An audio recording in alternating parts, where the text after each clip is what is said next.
Does a video of Ukrainian soldiers captured by the Russian army prove that their Ukrainian counterparts were killing civilians in Rubizhne, a town in the Luhansk region in eastern Ukraine, in spring 2022?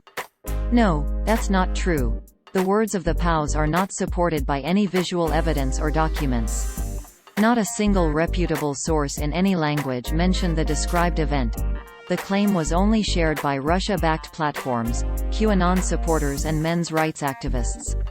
On April 14, 2022, the English-language clip containing the claim appeared, on the UK-based video platform BitChute, known for hosting YouTubers banned on major social media platforms.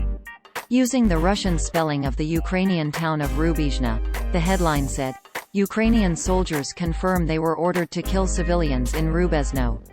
The video opened, quote, "During a special operation in the town of Rubizhne, 6 soldiers of the National Guard of Ukraine voluntarily surrendered to the advancing units of the People's Militia."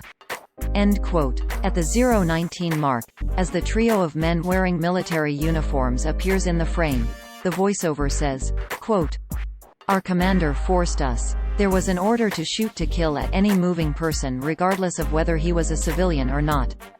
Then, at some point, they brought people there.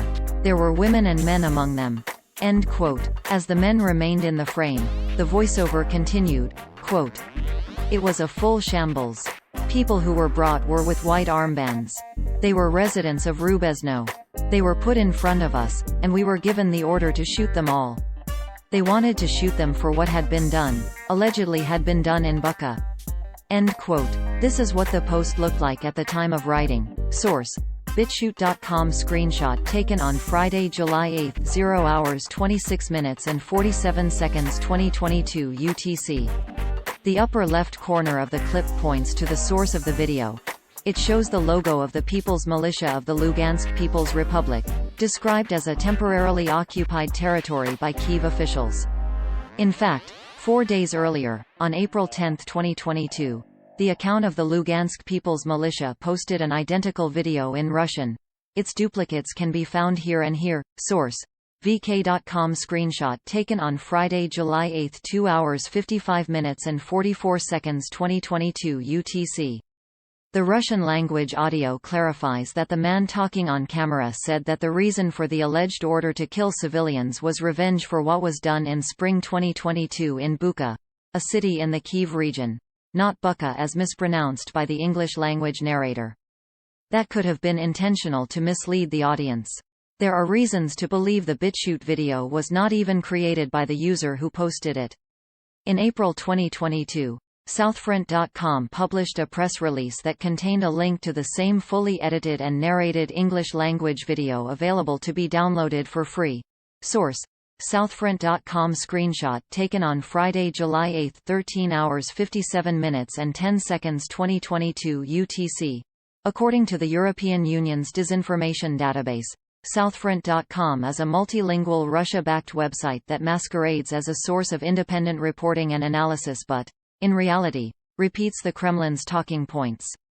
The world learned about the March 2022 mass killings of civilians in Bucha only in April, when the Russian forces left this formerly quiet residential suburb of Kyiv.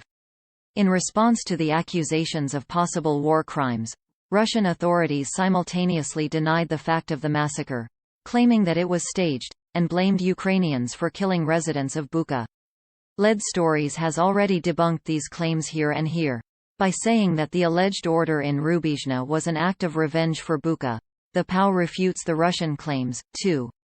Other details of his on-camera story, however, are not supported by evidence. On May 10, 2022, the UN Human Rights Monitoring Mission in Ukraine warned that the civilian death toll might be much higher than what was officially reported at the time.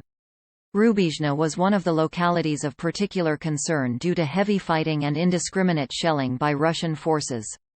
However, not a single reputable American, European or Russian independent source described the episode the man in the video referred to.